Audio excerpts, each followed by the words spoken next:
Welcome to the MoxStars podcast, the #1 podcast on the internet for Magic the Gathering and Dr. Pepper, the 23 crisp flavors, the nectar of the gods. Drink 2 and you've achieved limitless pill status. Expand your neural pathways.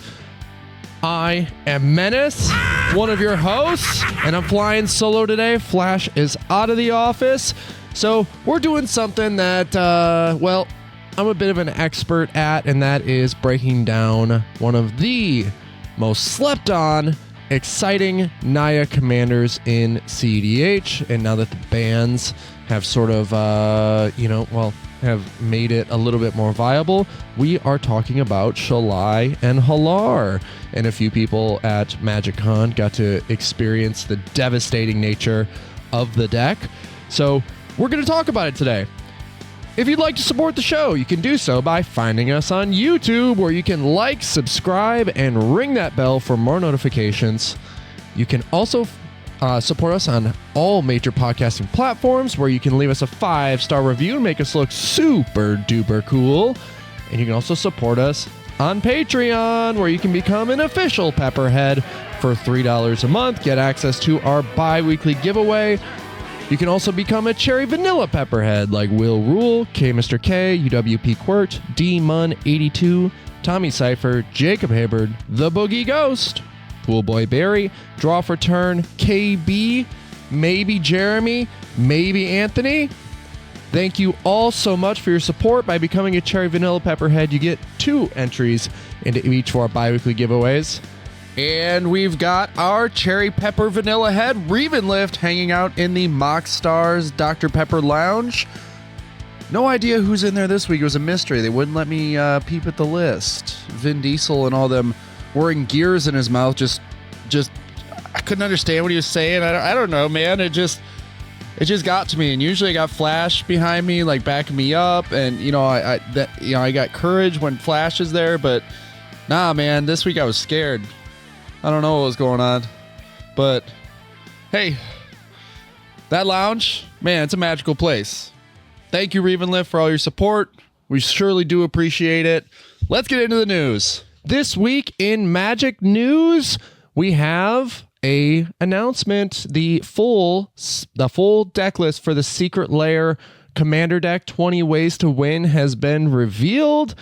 And while there are quite a few really cool, like Tanooki flavored cards, honestly, the deck list is so trash that I do not know how this made it through, like, R&D, really. Like, there's not a whole lot of reprint value. This is another one of those, like, Secret Lair products that, like, you really gotta want the Go Shintai reprint, or you gotta want the alternate art Felidar Sovereign, or one of the like multiple ways to like win the game, because it's all about like alternate win cons, and that's what all the cards in the deck are wanting to do, is achieve one of them. So I think a lot of people also thought that something like Coalition Victory would get unbanned in time for this, but as you can see, it's just there are a few reprints, like I guess Seaborn Muse is being reprinted in here, but things like Hangerback Walker, it's sort of like confusing as to why it's in the deck list in the first place. But they just did their like standard Commander reprint package, which is Torian Mauler and Sun Titan. And while those, like, Sun Titan is a banger, I love Sun Titan, love me some Sun Titan, it's just I don't know. It feels like a throwaway card that they put into all these precons that include white. So there are no shrines outside of Go Shintai in the entire deck. So it's kind of a weird commander to choose for this whole thing. And I'm guessing it's just reprint value, getting people excited about the deck. It's also 5 colors, but it does not have an alternate win con just by itself. So I don't know. It's very, it is something. You have tons of gates, tons of tapped lands, because you're also playing like Maze's End as one of your alternate win cons. So this is out. You can take a look at it. I'll put the link in the description. It's a really weird deck list, but there are some cool arts that I can like. I'd be like, yeah. Like Revel in Riches is getting this really cool reprint. Where is it at? Oh, come on, baby. Show it to me. Aha. Here we go. Revel in Riches. It's Kellogg's Loop's doing another banger of artwork here. So it's awesome. The flavor text is awesome. This will probably be like, people probably think the Ghost Shintai is the chase card. I think this is the chase card, just based on artwork alone. I think Kellogg's Loop can get back in the cycle and do some more artwork because, damn, every card they do is amazing. Just for example, look at the Mystic Remora that they made. Did I forget? We have tokens. They're on screen right now. You can check them out. You can join our Discord server, reach out to Menace on the Discord server, get your hands on some. Let's see. Also, Naya Guy gonna do. Willie send us peeps. All of that MoxStars stuff. Home in the mid-range mindset. The naughty boys of cardboard. Without further ado, today's episode might be a little short because I don't have, all this little banter and wittiness to like bounce off of Flash, but we're gonna give it a shot and go right into Shalai and Hallar. So the thing with this deck, if you guys are unfamiliar with Shalai and Hallar, it's 4 total mana, 1 a green, red, and a white for an Angel Elf, legendary creature, 3/3 with flying, vigilance, and whenever 1 or more +1/+1 counters are put on a creature you control, Shalai and Hallar deals that much damage to target opponent. So surface value, this card kind of sucks, right? It doesn't do anything on entry. It requires instigation to pop off. Shalai and Hallar is like this really weird engine. And when it first dropped, I think what happened was that people saw like all the combos, like right away they were saying like, oh my God, Red Terror and Shalai and Hallar, like combo off immediately. Like it's a 2-card combo. So the Red Terror is whenever a red source you control deals damage to 1 or more permanents and or players, put a +1/+1 counter on the Red Terror. So when you land the Red Terror and you have Shalai and Hallar on the battlefield, Shalai and Hallar, all they have to do is swing and boom, a red source is dealt damage. The Red Terror is going to see that, put a +1/+1 counter on itself. Shalai and Hallar will see that you've put a +1/+1 counter on a creature you control and it will deal damage to target opponent. Shalai and Hallar is a red source, so the Red Terror sees that, puts a +1/+1 counter on itself, and now you can start to see the loop where now Shalai and Hallar sees that +1/+1 counter, again deals the damage, Red Terror sees that, and then Shalai and Hallar sees the counter, bada bing, bada boom, like instant 2-card combo. So that is the upside of playing Shalai and Hallar, is that you have access to at least 1 2-card combo. Now, it just goes and it gets even better when you realize you have 2 2-card combos that pair perfectly with your commander. And so the other 2-card combo with Shalai and Hallar is Heliod, Suncrowned. For 2 and a white, you get a legendary enchantment creature, God, that has indestructible as a 5/5 and isn't a creature unless your devotion is 5 or more for white. And then whenever you gain life, put a +1/+1 counter on target creature or enchantment you control, and then you can pay 1 in a white. Another target creature gains lifelink until end of turn. So all you have to do, activate Heliod. Doesn't matter if it's a creature or not.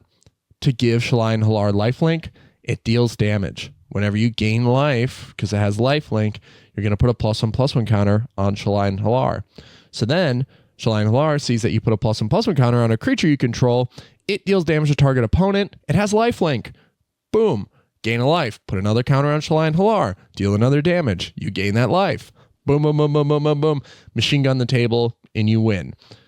I have always been an enchantment player, an enchantress player. So that's sort of like the spirit behind the deck, is that even before this, I was playing like Zakama as a cEDH option. And we'll have to circle back to that because I also think that has legs now that I've had enough reps with that as well. So Shalai and Hallar is sort of a branch from that deck because I had no problem generating mana like in those decks, and I had no problem locking the board down.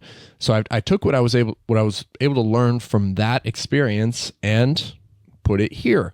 So this is a light stacks variant. A lot of Shalai and Hallar decks, all they want to do is stacks the board out until they get to the combo. So just there are some creature tutors. Yes, there are some ways to get to like the Red Terror and whatnot, but they just stumble into it. And so they play things like Collector Oof, which I did have in the list up until not too long ago, but now that Dockside's gone, I don't really have to worry so much about artifacts. So I took it out of the list. I don't think it's necessary anymore. So there are other stacks pieces that are more relevant as the meta develops. So I've included those as well. And I'll go over those when we get into creatures. But right away, we're going into battles. We have Invasion of Gobakhan, which is amazing. It's 1 and a white that is hand disruption. You get to look at target player when it enters. You give it to somebody, and then it allows you to look at target opponent's hand and select a card, non-land card out of it, and then it costs 2 more to cast. So it puts it into exile. The thing about this is that when I look in people's hands when I'm playing this card, I don't take counter spells normally unless I'm going for the win like that turn, and I suspect they have something. But early in the game when I drop this, I'm just taking something that is better left to be, or that is better for public information, and then I can also look that player in the eye throughout the course of the game and be like, I know you have that counter spell. This is the moment to use it. And I've done that multiple times where I use politics to my advantage after looking at a player's hand to like help our navigation, like to help navigate through the game. So Invasion of Gobakhan has upside in knowing what an opponent has, giving table public information, and then because it has 3 defense counters on it, 1 attack from Shalai and Hallar will get through and allow you to flip it into an enchantment, which says at the beginning of your end step, put a +1/+1 counter on each creature that attacked this turn. Relevant. And it also says sacrifice Light Shield Array. Creatures you control gain hexproof and indestructible until end of turn.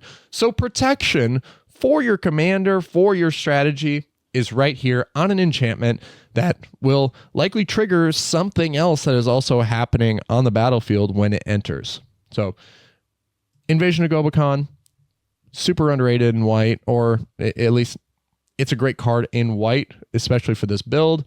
I'm also playing Invasion of Ikoria since my commander is a 2-card combo with non-human creatures. It's pretty great, right? As long as I have the mana, I can go get the thing and play it and win the game. So it's also a great way to search out a Walking Ballista and just throw it right into the graveyard for 2 green mana, which I'll show you some of the combo lines with this updated deck list that allow us to win outside of the commander. That is becoming more critical and more important as we move forward as CDH players, is like politics, mind games, all of that come into play, especially with like Shalai and Hallar, which is broadcasting what it wants to do. So when you put it down in the command zone, people go, Red Terror, Heliod, got to watch out for those 2. Boom, those are the 2-card combos. So you have to be able to win through other means. Now, Walking Ballista on its own is a combo piece with Heliod. So it's another 2-card combo that just exists within the 99. Heliod raises some question marks because, as soon as it comes down, if Shalai and Hallar is not on the battlefield, they know, all that Menace has to do is play Shalai and Hallar, and then the combo will happen and I will lose the game. And so they hold their interaction for that. So you have to find ways to navigate through the game and potentially win without your commander, and Walking Ballista is another way to do that. And there's even more lines with it as we'll go down into the list. Right away, Dorks. As we get into creatures, Dorks, Avacyn's Pilgrim, Birds of Paradise. Delighted Halfling is just a wonderful, wonderful card, especially here because your legendary spell can't be countered. So things like Shalai and Hallar, boom, you're going to land. Heliod's legendary. The Red Terror is legendary. Boom. Just like easy include right here. Esper Sentinel, card draw, unparalleled. Mother of Runes, this is for protection purposes, and I've thought about like pulling it multiple times, but it's won me too many games. So right now I'm at the point where I'm kind of on the edge, but it's just still so good. And in this build in particular, Ragavan, I used to say it's the best mana dork in the game, but it's not anymore. Deathrite Shaman has surpassed it, but Ragavan is still very, very good early game. It's not very good late game. The benefit that it does have here in this deck is that it is a red source that can deal damage without putting your other pieces in danger. So Shalai and Hallar or the Red Terror, like the Red Terror wants to see red sources deal damage. So Ragavan does that. You can dash it out. If you don't have haste, if you're able to get basically get Shalai and Hallar out and then Eldritch or Pod into your Red Terror, you already have like a Ragavan on the battlefield. This is something that is going to like be able to, or you're going to dash Ragavan out or whatever, has haste, deals the damage, starts the loop. So it's in there. It has upside. It's just good in red generically. So, and it creates an artifact. So there's a lot that goes on with it. It has a lot of versatility. Here, this is one of the questionable stacks pieces that I think everyone will look at the list and say like, what are you doing? You're just, you're cheating stuff onto the battlefield too. What's wrong with you? Now hear me out. Containment Priest, 1 and a white, flash, 2/2. That says if a non-token creature would enter the battlefield and it wasn't cast, exile it instead. Has a very unique interaction with one of our 2-card combos. So if you're cheating things out, if you're looking to do that, let's say you have Containment Priest on the battlefield after flashing it in, stopping a Displacer Kitten, stopping a Kinnan player from popping off. Like that is the upside, right? Because as we look at like here on screen on YouTube, I have the cEDH metagame breakdown for the last month, the conversion rate. And everything is basically running, or like everything that is proving to be most successful in conversion rate, Teom, Glarb, Rograk, Thrasios, Kenrith, let's see,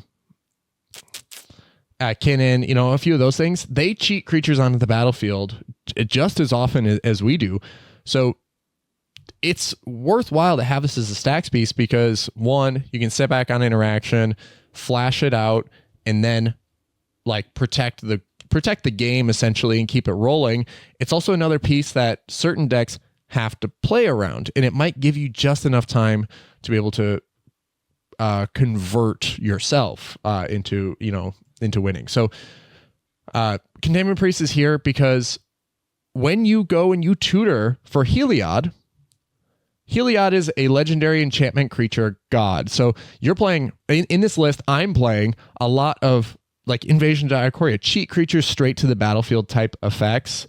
So Eldritch Evolution, Finale of Devastation. I'm even playing Birthing Pod, but I still have Containment Priest in the list. Why would I do that? Because Heliod, when you go and cheat it out, as long as your devotion to white is not 5 or greater, it doesn't enter as a creature. It still qualifies as a creature when you go tutor it, but when it enters, it is not a creature. It is an enchantment. And as long, like you said, as long as your devotion to 5 is not there, people will if you have Containment Priest on the battlefield, people will let that shit slide. They'll be like, Containment Priest on the battlefield, and you're going to activate Birthing Pod? Yeah, dude, go right ahead, you idiot. And then you go grab Heliod, and they go, oh, I understand now. It's too late. I can't do anything about it. Good game. Like that is the loop here. It's the unless players know exactly what you're doing or what you're going for, a lot of time they'll let the Invasion of Ikoria slide in the face of a Containment Priest because they think you're an idiot. But you're more clever than that. So Heliod allows you, as one of your 2-card combos, to be tutored out even through a Containment Priest. So while it holds down the game in other ways, Containment Priest is also there to sort of create confusion. Destiny Spinner, amazing. Creature enchantment spells you control can't be countered. This helps protect your lines, of course. Dranith if you're in white, beautiful. Fear of Missing Out is a new card from Duskmourn that, well, it is a combo piece in and of itself with Kiki-Jiki, but for 1 and a red, when it enters the battlefield, discard a card, then draw a card. Whenever it attacks for the first time each turn, if there are 4 or more card types among cards in your graveyard, untap target creature. After this phase, there's an additional combat phase. So the combo with Kiki-Jiki here with Fear of Missing Out is that you attack with it, you untap the Kiki-Jiki, you tap, create another version of it, and it has haste. You go into your second combat, you swing with the new one, and then start the process all over again, right? So you swing with the new one, you untap the Kiki-Jiki, create a copy, then you have a new one. It's the first time it's attacked this turn. As long as you have Delirium, you're going to have infinite combats and infinite damage because you activate, and once this swings, it's an attack trigger. It's not when it deals combat damage. So when it attacks, you untap the Kiki-Jiki. So you create a copy before it's even blocked and then go into your second combat. Boom. It's infinite damage. It doesn't work, like your opponent can have as many creatures out as possible. You're having infinite combats and your attacks are what, cause a trigger. So Fear of Missing Out, Kiki-Jiki, just another combo inside the 99. This is also an enchantment creature. So it'll trigger things like Citizen Champion, which Citizen Champion, when another enchantment enters, put a +1/+1 counter on it and draw a card. So this is an engine in a deck that we're running, I think, 25 enchantments. So there's plenty to be had here. The next card, Flameskull Celebrant. This is another stacks piece that is, irrelevant to anything other than Naya and Boros. So 1 in a red, Human Shaman, 2/1, that whenever an opponent activates an ability that isn't a mana ability, Flameskull Celebrant deals 1 damage to that player. On the flip side, when it's in your hand, it is also Revel in Silence, which is a white instant. Your opponents can't cast spells or activate Planeswalker loyalty abilities this turn. Boom. Protection against Sisay and many other things. It's like it stops Sisay decks from working through silence effects as well. So the thing with it is that it is an additional hurdle. This isn't something that locks the game down completely, but when we look at what the meta is presenting to us, Magda, Thrasios. Thrasios is everywhere. Like if you're watching on YouTube right now, it's 1, 2, 3, 4. 4 Thrasios decks in the top 8 of most successful decks in the past month. So Thrasios, or infinite mana into Thrasios, now that Dockside isn't present and Mana Crypt isn't present and stuff like that, this is proving to be a pretty successful strategy. So you love to see it. You love now that you can include cards like Flameskull Celebrant and just have players pump the brakes for a second because they're going to have to find an answer to it. Otherwise, it will just kill them. And oftentimes, just that enough of like going off the beaten path creates an opportunity to extend the game. So while they might have to go out of their way to deal with the Flameskull Celebrant before it kills them, it also gives the other 2 opponents a chance to interact when they go for the Celebrant. So that's why it's included. That's another way to basically keep opponents off their win, even if they have to hesitate for a moment, but also on the backside, if it gets bounced to your hand or whatever through some mass Cyclonic Rift or like board wipe thing, Revel in Silence is there to protect the game as well. So it has additional purpose outside of just stopping 3 or 4 of the most popular decks currently in the meta. Goblin Engineer here. This is a new inclusion at the deck as it continues to evolve, but Goblin Engineer, now that Dockside is not here, I'm not scared to lean further into permanents that'll stick around on the battlefield. So when it enters, you may search your library for an artifact and put it into the graveyard, and then it has pay a red, tap it, sacrifice an artifact, return target artifact with mana value 3 or less from your graveyard to the battlefield. So the big thing here is that you're going to be throwing one of your, like Goblin Engineer can throw Agatha's Soul Cauldron or Walking Ballista into the graveyard, and then you have multiple ways to be able to win with those artifacts when you return them to the battlefield. The big line here is like Molten Duplication, so you can run the Goblin Engineer in a Molten Duplication, and then pay a red, sacrifice the Molten Duplicate copy, and then get that artifact, one of the 2 artifacts that you just threw into the graveyard, onto the battlefield and start your line, start your combo. So you can throw both Walking Ballista and Soul Cauldron into the graveyard. The cool thing about this is that the Red Terror actually wins the game through the Soul Cauldron lines with Walking Ballista. So all it does is deal a damage itself, sees that, gives itself a counter, boom, boom, boom, boom, boom, boom, boom. Another combo within the 99. Woo! Magebane Lizard. This is another protector for your combo. So 1 in a red, whenever a player casts a non-creature spell, Magebane Lizard deals damage to that player equal to the number of non-creature spells they've cast this turn. This stops Underworld Breach lines. This also protects the win when you're going for it with the Red Terror. So Shalai and Hallar is down. Magebane Lizard's been sitting there for a few turns. Red Terror comes down, preferably uncountered. There, if there's a way to protect it. But as soon as it lands, your opponent thinks about interacting with you. Magebane Lizard is there to have your back because the trigger will go on the stack, it'll deal damage, and the loop will start without you even needing to move to combat. There's another card in here like that I really enjoy. That's an enchantment. We'll get down to it. Sanctum Weaver generates a ton of mana here. If you're missing out, being one of the enchantment creatures itself, Destiny Spinner. We also have Calyx in the list for +1/+1 counter synergies and to create additional enchantments, as you'll see down below. And we have a few other creatures in the list that are just there to help protect, be overall just really great engines and pieces to interact with the board. Dualcaster Mage is one of the most slept on creatures in red. It's 1 and 2 red for a 2/2 with flash that we all know it has combo potential with things like Molten Duplication, which are in the list. So another combo, but it can also stop counterspells. It can stop a player from interacting with you because it enters, copies the counterspell, and targets the original. So boom, Dualcaster Mage, super underrated. Absolutely love the card. It can also be copied with something like Kiki Jiki so that you can, instant speed copy, an instant that's on the board. It's essentially a one-time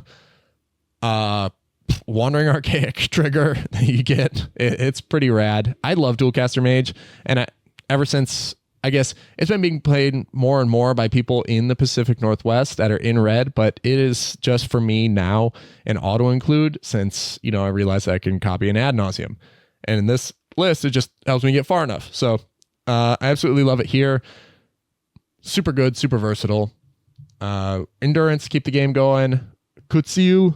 I'm not really a Grand Abolisher fan, but I do like Kutsiel for the ability to be able to tutor it out. It just works better with pod lines, with evolution lines, stuff like that. It's also not a human, so I can go get it with Invasion of Ikoria. Ranger Captain of Eos lets you go grab the Walking Ballista, as well as a couple other dorks or card draw options like Esper Sentinel. Citizen Champion, like I said, is a great engine in here since we're running so many enchantments, and it has additional +1/+1 counter synergies. The Red Terror, 2-card combo, and Kiki Jiki. As we continue on, we're going to go to sorceries. Faithless Looting is here to help load the grave, but also instigate additional card draw, since that's something that Naya always seems to struggle with. Also, the additional flashback. It just allows you to dig deeper for a relatively cheap cost. So I'm all about Faithless Looting, especially when you're starting to run combos that feed from the grave with Walking Ballista, Agatha's Soul Cauldron, Goblin Engineer, stuff of the like. Finale of Devastation. There is not really a way to generate infinite mana here, so this is just really great value. It is not a win condition in this deck unless you are going for Heliod or the Red Terror. So you love to see it. It's a really great card. I've loved it since it came out. The original artwork's the best artwork. Sorry, all you extended art fans. This one's the best. Molten Duplication. This is now a really cool card to just almost auto-include into Dualcaster. It's really great. You get additional ETB effects with cards that have already landed. So let's say like Fear of Missing Out, you know, I'm not going to get like the combo to pop off, but it then turns Fear of Missing Out into, you know, like discard, draw another card, get a little deeper. It turns, you know, it gives you another Mother of Runes if you're really looking for that extra protection. It's just a really good card that has additional ceiling on top of being a combo piece, and then also helping instigate like Goblin Engineer lines. Eldritch Evolution. This allows you to, you know, jump from a Mind Sensor into a Kiki Jiki to win the game. All right, instance. This is when the game becomes fun. This is interaction is the best part of Magic. It's the best part of cEDH, and you need a ton of it. So that's kind of what I'm doing with this deck. Is I'm trying to like create a board state that is hard to navigate through, that helps players walk right into my interaction. And if you played with me over in MagicCon, you would have noticed that, because I would just sit back and pass the turn and just love it, because playing off your back foot is oftentimes more successful. When you're playing to not lose, you give yourself more opportunities to win. So right away, crop rotation. This is just, I find now that I have a hard time squeaking into lists, but it has been here since the inception of this deck. It's just too good to go get a Serra's Sanctum or a Gaia's Cradle, since I'm running 27 creatures and, you know, 20 something enchantments. So whichever one gets off to a hotter start, I'm going to go search that land and then help push myself forward even further. Usually Serra's Sanctum, since it works a lot better with Heliod, I find that the Heliod line versus the Red Terror line is far safer to walk. But yeah, crop rotation is great here. Enlightened Tutor, it goes to get one of your combo pieces. Also allows you to roll into stacks pieces or interaction that you wouldn't otherwise, you know, that you need in the moment. So Final Showdown, big fan of instant speed board wipes. Holla. I love this stuff. Like, it also protects your board if you have enough mana. This is that whole play off your back foot mentality. If you know you can't jump and pursue the win in that given moment or in your turn, then sit on it. Sit on this. Like, pass a turn, you have a ton of mana. Like, great. Your opponent's going to think twice about working through whatever is in your hand and all the mana that you represent. So Final Showdown's great to just holster, and then because most combos, I would say now in the current meta, are creature based, sitting back and waiting to see what happens is oftentimes the best thing to do. Final Showdown allows you to do that and interact with the board state while also protecting if you have enough mana. It also it says all creatures lose all abilities until end of turn. So it also has that for 2 mana to protect the game, or you can go for 6 mana to wipe the board. Hadouken!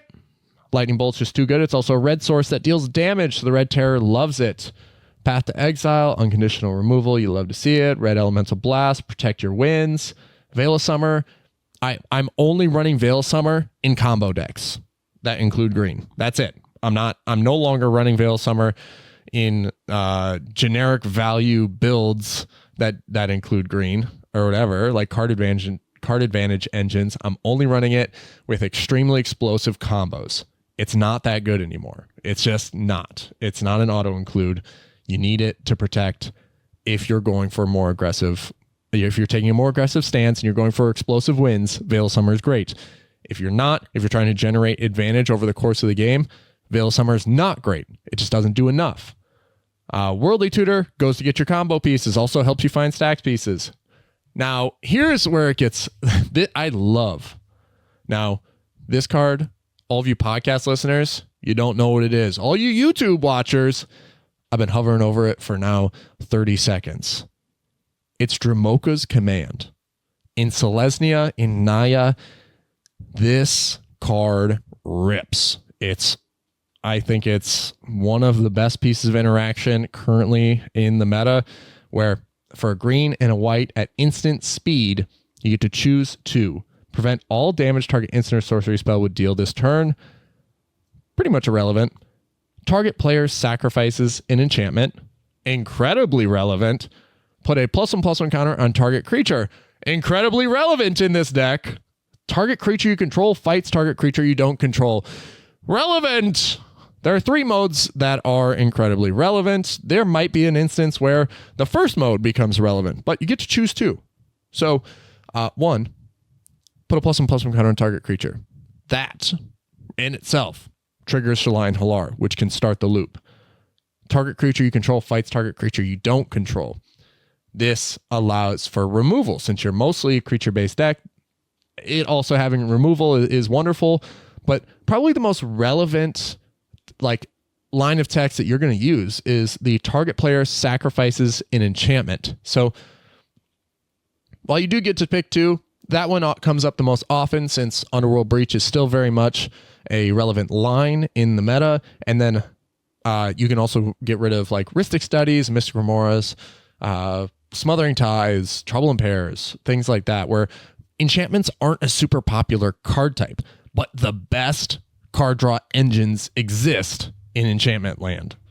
And now, since Underworld Breach has been, out and in the meta, it is also one of the, enchantments also present one of the more common win cons. So Necropotence is also there, as, for other decks, but Dromoka's Command allows you to answer those incredibly popular cards that oftentimes are kept in people's first hands because, they help recover for, really aggressive starts. So Dromoka's Command allows you to sort of, stick your finger in strategies and then also instigate your own strategy, and then also be a form of removal. So you can have target player sacrifice an enchantment and a creature you control fights another target creature. So potentially 2 pieces of removal in 1 card for 2 mana. It's awesome. Eladamri's Call. Amazing. You love to see it. It pulls a Walking Ballista to your hand. It pulls all of the pieces you might need to your hand. Dualcaster Mage. Boom. You're sitting on a ton of mana. Eladamri's Call into Dualcaster Mage. Still, while the stack is there, cast a Dualcaster Mage. Copy whatever it is. It's too good not to include, especially in creature-based shells. Court of Calling. It doesn't need a lot. Cheats a creature onto the battlefield at instant speed. Force of Vigor for those enchantment removal pieces, and then also artifact removal. Now, there isn't a whole lot of artifact removal in the deck. It's just when Force of Vigor is good, it's really, really good. Deflecting Swat, because your combo usually relies on your commander. So drop your commander, sit on this, go for your win. All right, artifacts. Now that I'm talking about artifact combo loops, you realize, man, you're only running 7 artifacts. I don't think you need more than that. So Chrome Mox, Mana Vault, Soul Ring, Arcane Signet, the One Ring. 5 artifacts that are just pretty much relevant in any deck. It doesn't matter what you're playing. And then you have things and then I have the 2 additions here, which are Agatha's Soul Cauldron, which is just really good in this deck because the +1/+1 counter, not only that, but giving a creature an activated ability, like we talked about with Walking Ballista, allows you to pursue additional lines that that are available in the deck. So it's a disgusting card. It's super good. It interacts with graveyards, so you can pull things at instant speed as people go for wins. Like now with Glarb, there's people are now putting Doomsday piles together that include Dread Return. So Agatha's Soul Cauldron is a wonderful option there to pull the Thassa's Oracle out of the graveyard or whatever. I think that we already talked about Glarb on a previous episode. You can check that out. I think 2 weeks ago or whatever. I'll put it in the description. I put it in the link in the description below, but I think the Thassa's Oracle line is one of the weaker lines. I think it's just it's a good inclusion, but I do think the Jace line or Labman line is actually a little bit stronger than Thassa's Oracle and Dread Return. It's just too easy to interact with. So, especially when Agatha's Soul Cauldron is out there and about, especially in Kenrith builds, which, as we can see, Kenrith is the number 8 most successful deck in the current meta in the last month. So, that being said, also running Birthing Pod, because you can pod your commander into a Kiki Jiki and win the game that way. You can also pod one of your 3-drops. The curve here is immaculate, right? So I have 1 0-drop in the Walking Ballista, but then 1, 2, 3, 4, 5, 6 1s. 1, 2, 3, 4, 5, 6, 7, 8 twos. 1, 2, 3, 4, 5, 6, 7, 8, 9, 10 threes, and then a 4 and a 5. So the ability, basically, for you to be able to pod into the Red Terror or to pod into Heliod is incredibly high. So that's why I decided to like morph and warp the deck around a little bit, because before it was very stacks heavy, Collector Oof, Stony Silence. But now that I've played a few like games out there in the wild, I'm realizing that without Dockside, people are pursuing like those artifact lines less frequently. So there's not really a point in running Collector Oof if you're not trying, like it just doesn't lock the game down in the same way that it used to. So I've foregone that, and I've put Birthing Pod in here, and I think it has provided more opportunities to win than it has provided more opportunities to not lose, right? Because Collector Oof would present you that, right? It would be like, okay, Collector Oof is down. I'm not going to lose this go around. Birthing Pod actually pushes you forward a little bit faster so you can pursue the win and also not lose a little bit faster than you would if you were trying to slow the game down. The One Ring, great card draw engine, especially in Naya, colors that struggle with card draw. Now, enchantments, always my favorite section. Authority of the Consoles just got reprinted. I've been playing it for a long time. It's a 1 mana enchantment that boosts your Serra Sanctum, boosts your Sanctum Weaver, but then also creatures your opponent's control enter the battlefield tapped. Whenever a creature enters the battlefield under an opponent's control, you gain 1 life. I've won with this card in a weird way in the past, but the first thing that I will note is that it does stop other players' Kiki Jiki lines, which is also becoming more relevant. Authority of the Consoles is there to help prevent Kiki Jiki lines, but then the line where it says a creature enters the battlefield under an opponent's control, you gain 1 life. Well, one of my 2 pieces actually cares about gaining life, and that's Heliod. Whenever you gain life, you get to put a +1/+1 counter on something. So if an opponent would have a creature enter the battlefield, you gain a life, right? I've won the game in this deck by sitting on putting the combo down with no way to generate haste or anything like that, so I can't deal damage with Shalai and Hallar, but I have an untapped Forbidden Orchard, 2 mana available to activate with Authority of the Consoles, and I've tapped the Forbidden Orchard to give a creature to a player. It generates a life, and then I use the mana to activate Heliod, and then I won the game. So it's really great. It's another one of those hurdles that your opponents will have to work through, but think is generally like pretty safe. Like, it'll just take me an extra turn. That's all the time you need. An extra turn. So for 1 mana, it's a really great rate and also helps you, push higher life total. Carpet of Flowers, I think in every green deck, you can now pretty much bank on it. Deafening Silence, this is a potential cut in the future. I don't know.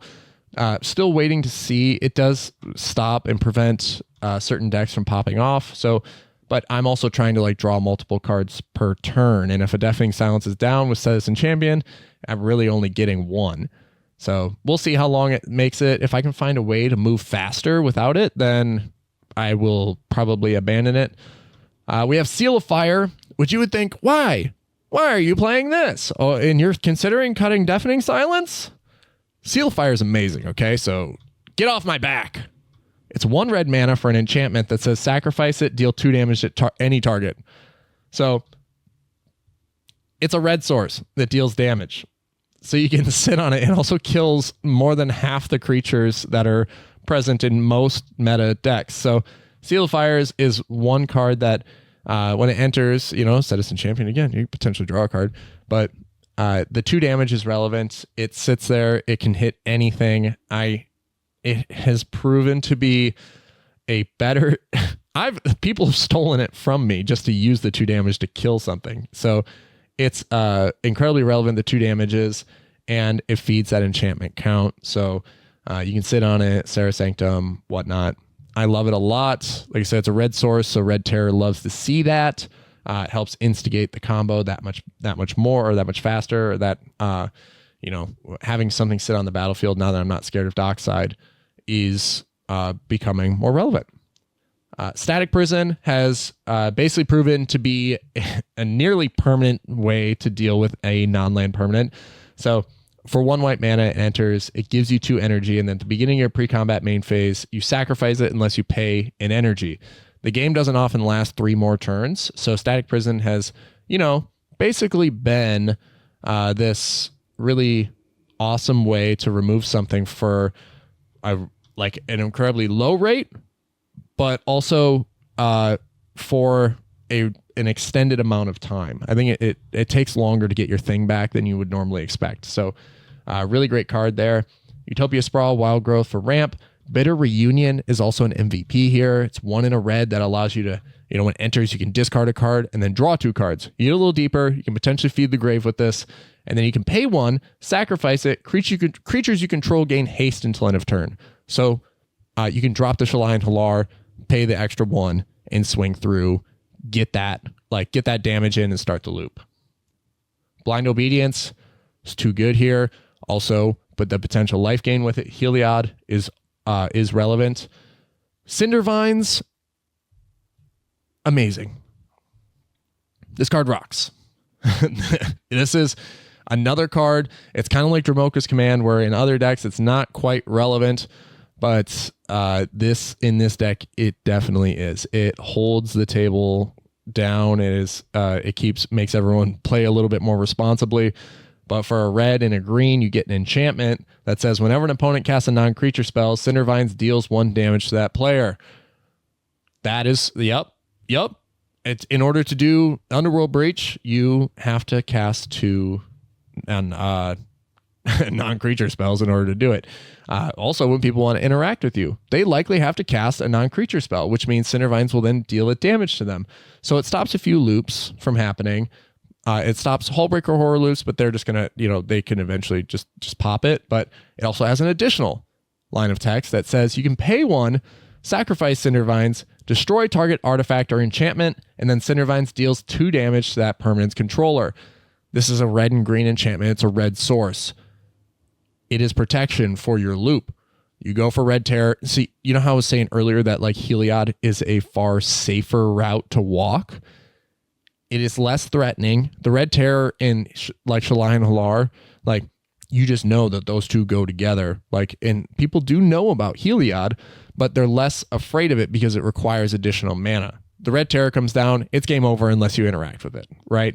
So you need ways to be able to protect that response or to even protect the Heliod response, but Cindervines keeps players from countering your spells or casting removal because it'll deal damage to them and it'll start the loop. It'll protect, and then the Red Terror will see that and start, doing the thing and they machine gun the table. But then it also has pay 1, sacrifice it, destroy target artifact or enchantment. So additional removal on top of that. It sticks around. Like I said, people play around it because they just don't know when you're going to activate or what thing you're going to target. You get to choose. It's really a sleeper of a hit in this deck, and I love it, and I wouldn't play the deck without it. It's that good. Kenra's Transformation, just elking a creature while also drawing a card. Beautiful. Survival of the Fittest allows you to go tutor your creature combos. Aura of Silence. Again, this is another type of enchantment for 1 and 2 white. Artifact and enchantment spells your opponents play cost 2 more to play. So it slows decks down, but then it has sacrifice, Aura of Silence, destroy target artifact or enchantment. So you can lift the gates, but in doing so, when you lift the gates, you get to remove something. It's really slept on, underappreciated, and usually grinds the game into a state that allows you to pursue the win on top of, or before your opponents do. Fabled Mirror Breaker, potential cut, but it also has that discard and draw 2 in the second phase, but then also generates mana, also generates an artifact with that Goblin Shaman as it attacks. So it gives you more fodder for your Goblin Engineer. And then when it flips, it turns into a enchantment creature that contributes to your count, but then also allows you to create copies. So there's a lot going on with this. Additional Kiki-Jiki effects are definitely welcome. Rhythm of the Wild is another way to protect your win con because creature spells you control can't be countered, and the non-token creatures you control have Riot. So if you have one of your pieces down, let's say Heliod or the Red Terror and you go to cast Shalai and Hallar, it has Riot. You can put a +1/+1 counter on it. The trigger for the ability will go on the stack. You can activate Heliod, giving Shalai and Hallar lifelink and win the game through that way. And then also through the Red Terror is like, once it enters, you just give it a +1/+1 counter and then it just sees that and goes crazy. So the Rhythm of Wild, another enchantment that is included here that protects the win, but also wins with your 2-card combos. Touch Spirit Realm, channel. It's too good. Also, if you cast it, Calyx can copy it, giving you additional ways to remove non-land permanent or creatures or artifacts. Trouble in Pairs, too good of a card draw engine. You love to see it. Lands are pretty straightforward. You got some fetches, definitely color fixing. Boseiju, Iganjo. Not playing Soken's on. There's no reason to, but I'm playing Gaia's Cradle, Serra's Sanctum.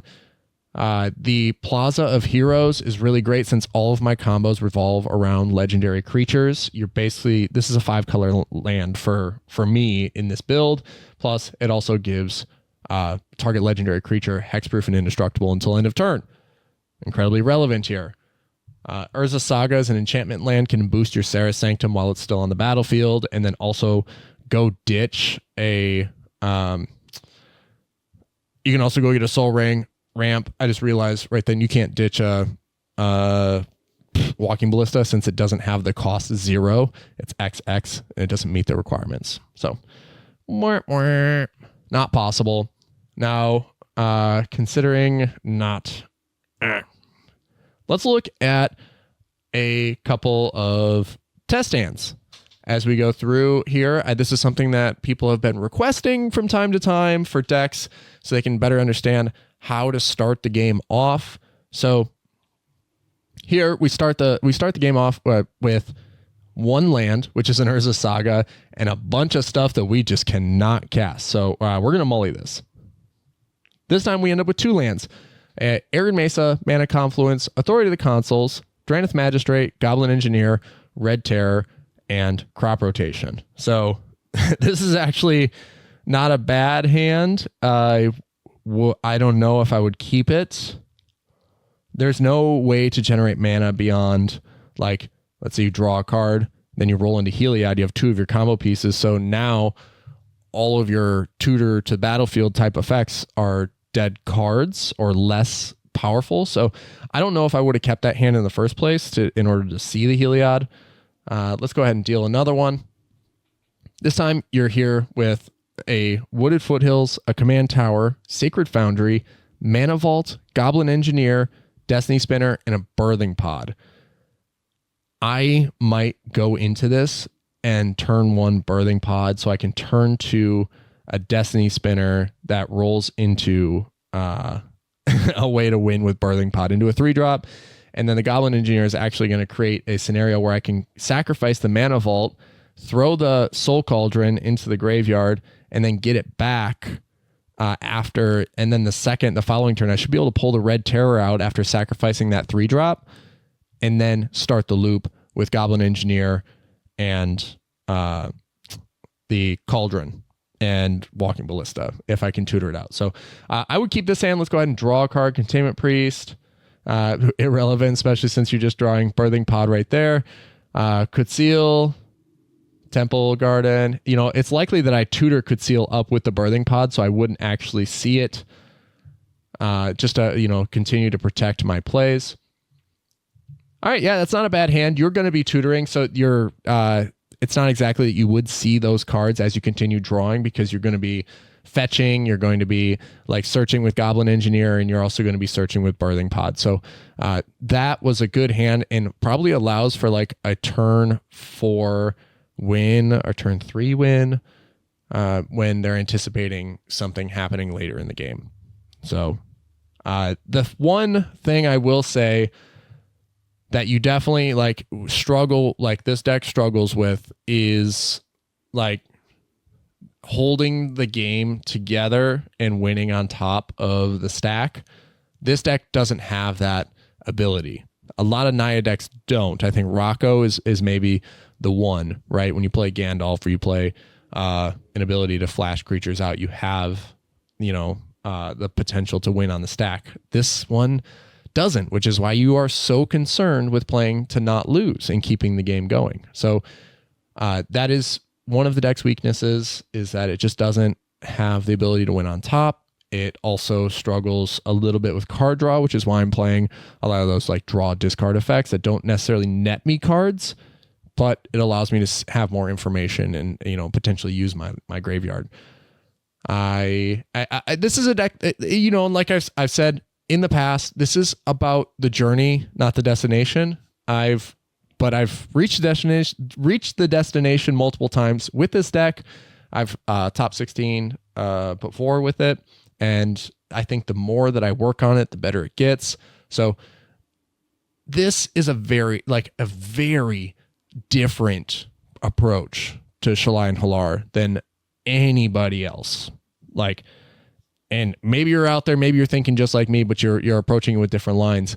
But all of the decks that I've seen submitted on EDH Top 16 are all just players that are crossing their fingers and hoping that the game goes long enough for them to draw into one of their combos. You can't be that guy. You're going to lose a lot of games. You got to actively pursue the win, you know? Otherwise, why are you playing cEDH? You got to actively pursue the win or actively attempt to not lose. And I think that this deck does both of those really well, even though it does lack the ability to win on the stack. So if you guys have any questions, any comments about the deck list, about the deck, how it works, feel free to leave a comment in the description or down below on YouTube. You can also leave a comment on Spotify.